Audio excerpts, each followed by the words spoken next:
अधीश मांत्रिक पुष्कर का विश्वास करके ज्योतिमाला से काफी दूर एक अनजान द्वीप तक चला तो आया था, लेकिन क्या वो वास्तव में यहां कुछ खोज सकेगा? पुष्कर तो अब खुद ही अपनी बात के प्रति कुछ अनिश्चित ही दिखाई दे रहा है। ऊपर से ये आवाज और गंध, कौन सी नई मुसीबत यहां अधीश का इंतजार कर रही है? और क्या अधीश उससे निपटकर ज्वालामुखी मृत्तिका प्राप्त कर सकेगा? वो तीखी आवाज और अजीब सी दुर्गंध वातावरण में फैलती ही जा रही थी। अधीश ने आव देखा न ताव और अपना सबसे प्रिय और भरोसेमंद मंत्र पढ़ दिया, विषैली बर्फ। पल भर में ही चारों ओर बर्फ फैलने लगी और आसपास की वनस्पति ठंड से जम गई। आवाज भी धीमी होते होते लगभग बंद हो गई। अधीश और पुष्कर जल्दी से उस ओर दौड़े। आवाज एक झाड़ी में से आ रही थी। झाड़ी के करीब जाते ही अधीश को झटका लगा। उसने पाया कि एक छोटा कीड़ा था जो तिलचट्टे जैसा दिखता था। उसका पूरा शरीर स्याही की तरह गहरा काला था। उसके पंख छोटे लेकिन मजबूत थे और उसके मुंह से बाहर निकलते हुए दो लंबे नुकीले दांत भी थे। हालांकि इस कीड़े का आकार छोटा था, लेकिन देखने में यह छोटा सा कीड़ा भी बहुत खतरनाक लग रहा था। अधीश ने पुष्कर की ओर देखा कि शायद उसे इसके बारे में कोई जानकारी होगी, लेकिन पुष्कर को भी नहीं पता था कि यह क्या है। उसने नकार में गर्दन हिला दी। आखिरकार विशाल समुद्र में कई तरह के अजीब जीव जंतु हो सकते हैं, और इस अनाम द्वीप के बारे में तो पुष्कर को भी पता नहीं था।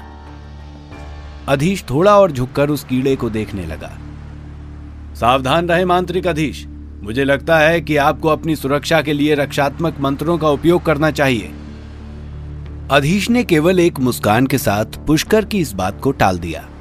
असल बात तो यह थी कि अधीश के पास उस तरह का कोई रक्षात्मक मंत्र था ही नहीं जो अदृश्य रूप से उसकी रक्षा कर सके, जैसा कि उच्च श्रेणी के मांत्रिकों के पास होता है। उसके पास अपने रक्षा चोगे के अलावा और कोई रक्षात्मक उपकरण नहीं था। फिर भी चाहे वो मंदार का रक्षा चोगा हो या वायु भवन का स्वर्ण धारियों वाला वस्त्र, दोनों तीसरे स्तर की रक्षा शक्ति से उसकी रक्षा कर सकते थे। अधीश ने ध्यान से देखा। वो कीड़ा किसी भी तरह की हरकत नहीं कर रहा था, ना ही अब उसके पास से आवाज आ रही थी। पुष्कर ने कहा, शायद ये ठंड के कारण मर चुका है, हमें अब आगे चलना चाहिए, लेकिन सावधानी बरतनी ही होगी। अधीश ने कहा। दोनों एक घनी झाड़ी के पास से गुजरे। उस दौरान उनकी मुलाकात फिर से कुछ अनोखे और अजीबोगरीब कीड़े से हुई। ये कीड़े छोटे आकार के दिखते थे, लेकिन उनके खोल बहुत सख्त थे। प्रथम या द्वितीय श्रेणी के मंत्र इन विषम कीड़ों को कोई नुकसान नहीं पहुंचा सकते थे। केवल तीसरे स्तर या उच्च मंत्र ही इन कीड़ों को मारने में सक्षम थे, लेकिन सौभाग्य से अधीश के पास अंधेरी शक्ति के मंत्र थे। इसलिए भले ही उसकी यह यात्रा खतरनाक और आश्चर्यों से भरी हुई थी, लेकिन कुल मिलाकर सुरक्षित थी। कुछ और आगे चलने के बाद पुष्कर ने एक और इशारा किया। मांत्रिक अधीश, उस ओर देखिए, वहां 3 ज्वालामुखी हैं। यहां से अधिक दूर भी नहीं है, हमें पहले उसी तरफ चलना चाहिए। मांत्रिक पुष्कर ने जिस तरफ इशारा किया था, अधीश ने देखा वहां 3 ज्वालामुखी पर्वत दिखाई दे रहे थे। वे लगभग पूरी तरह से हरी भरी हरियाली से ढके हुए थे। यदि पुष्कर को पहले से पता नहीं होता तो शायद वे किसी की नजर में भी नहीं आते। इस निर्जन द्वीप को देखकर अधीश के मन में फिर से उम्मीद जाग उठी थी। वो समझ गया था कि यदि वास्तव में यहाँ कोई नहीं आया है तो उसे बड़ी आसानी से ज्वालामुखी मृत्तिका प्राप्त हो जाएगी। पर्वत के पास पहुंचकर अधीश ने पुष्कर से कहा, मांत्रिक पुष्कर, आप बाहर ही रुकिए, मैं भीतर जाकर देखता हूं मेरे काम की कोई वस्तु इस ज्वालामुखी के भीतर है या नहीं। मांत्रिक पुष्कर ने जवाब में सिर हिलाया और कहा, ठीक है, मैं बाहर ही प्रतीक्षा करूंगा, लेकिन अधीश जी, आप ज्यादा देर तक भीतर मत रुकिएगा। यदि आपको ज्वालामुखी मृत्तिका नहीं मिलती तो तुरंत बाहर आ जाना। कोई नहीं जानता कि ये ज्वालामुखी कब फट पड़ेंगे। मांत्रिक पुष्कर की बात की गंभीरता को समझते हुए अधीश ने हामी भर दी। अधीश ने एक गहरी सांस ली और ज्वालामुखी में उतर गया। अंधेरे ज्वालामुखी के अंदर पहुंचकर अधीश ने राहत की सांस ली। ज्वालामुखी के अंदर की हवा बेवजह शुष्क और गर्म थी। इस बात से अधीश थोड़ा और चिंतित हो उठा। आमतौर पर ज्वालामुखियों में अत्यधिक गर्मी और शुष्कता ये संकेत देती है कि वो कभी भी फट सकते हैं। इससे यह भी पता चलता है कि यह ज्वालामुखी पूर्णतः सुषुप्त ज्वालामुखी नहीं था। अधीश ने ज्वालामुखी के तल पर क्या था यह देखने में ज्यादा समय नहीं लगाया। इसके बजाय उसने खोज करने के लिए सीधे अपनी दिमागी शक्ति का इस्तेमाल किया। इस विशेष प्रकार के ज्वालामुखी जो पहले फट चुके थे लेकिन फिर कई शताब्दियों या यहां तक कि हजारों वर्षों तक निष्क्रिय रहे थे, यहां वो विशेष मिट्टी बनने की सबसे अधिक संभावना थी जिसकी खोज अधीश कर रहा था। यह तो बहुत गर्म है।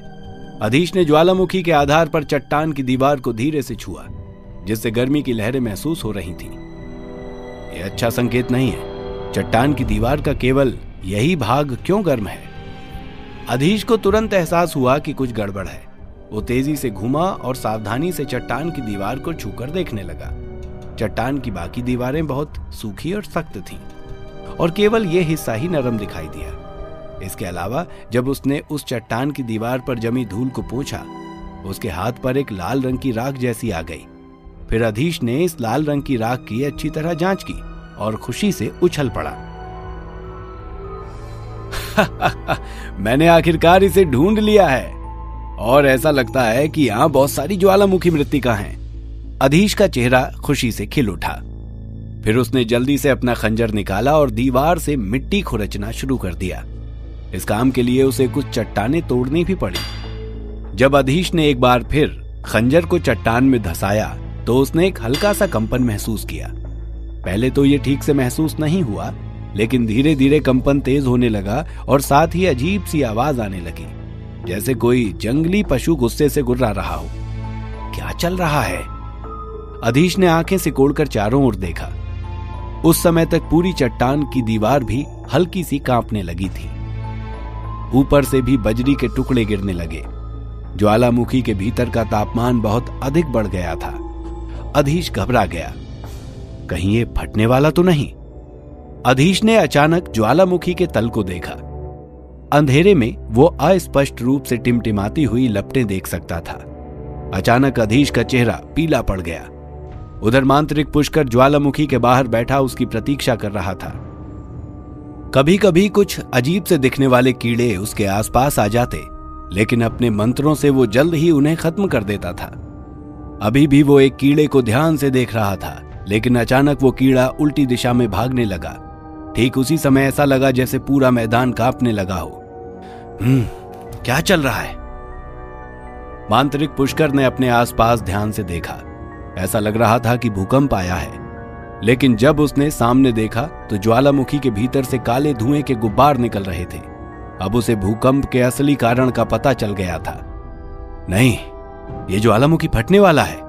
मांत्रिक पुष्कर ने इससे पहले भी ज्वालामुखी विस्फोट देखा था। उस विस्फोट की छाप अब तक उसके मन पर थी। 7वें स्तर का मांत्रिक भी ज्वालामुखी से बच नहीं सकता था। मांत्रिक अधीश अभी भी ज्वालामुखी के अंदर है। मांत्रिक पुष्कर के शरीर में भय की एक सिहरन दौड़ गई।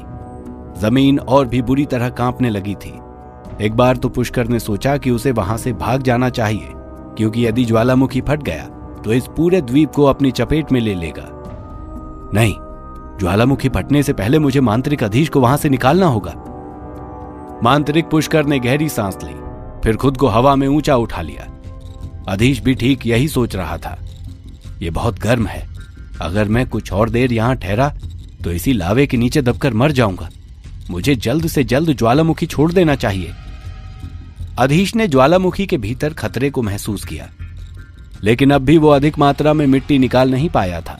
उसने एक अंतिम बार बलपूर्वक चट्टान की दीवार पर अपना खंजर घोंपा।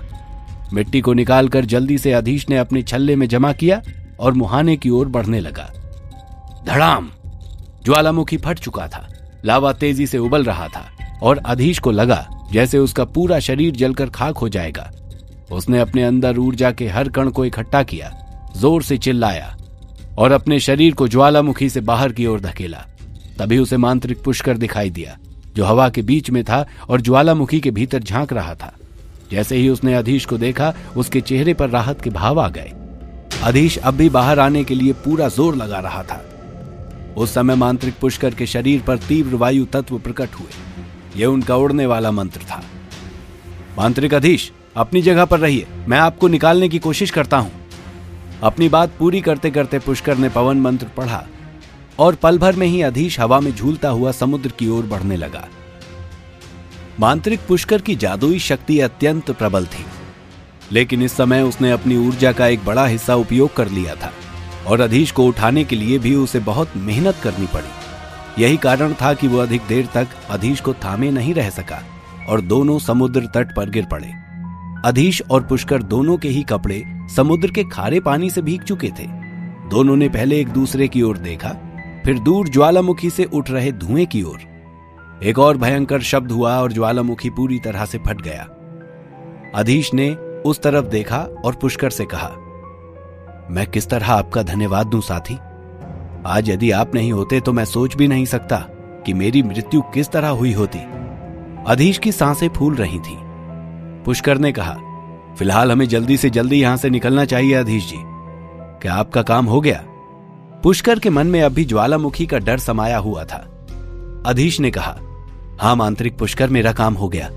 अब जल्दी ही यहां से चलते हैं। ज्वालामुखी फटने के बाद कोई नहीं बता सकता कि उसका लावा कहां तक जाएगा। हो सकता है कि वो पूरे द्वीप को ही अपनी चपेट में ले ले। अधीश और पुष्कर जल्दी से उसी छोटी नाव में बैठ गए और ज्योतिमाला द्वीप की ओर चल पड़े। छोटी नाव धीरे धीरे अनाम द्वीप से दूर जा रही थी। दूर से केवल घने काले धुएं को अज्ञात द्वीप के आकाश पर देखा जा सकता था। साथ ही हवा से फैले ज्वालामुखी विस्फोट से घुर्राने की आवाजें भी आ रही थीं। आखिरकार हम बच गए, लेकिन यह समुद्र अब भी खतरे से खाली नहीं है। मुझे तो विश्वास नहीं हो रहा है कि एक ज्वालामुखी जो कई दशकों से नहीं फटा है, उसने आज ही का दिन फटने के लिए चुना, अधीश ने कहा। लेकिन फिर भी यह यात्रा व्यर्थ नहीं रही। अधीश के चेहरे पर मुस्कान आ गई। हालांकि ज्वालामुखी के भीतर एक बड़ी मात्रा में वो लाल मिट्टी थी और वो पूरी निकाल भी नहीं पाया था, लेकिन अधीश के लिए जितनी मिट्टी की जरूरत थी उतनी उसने निकाल ली थी।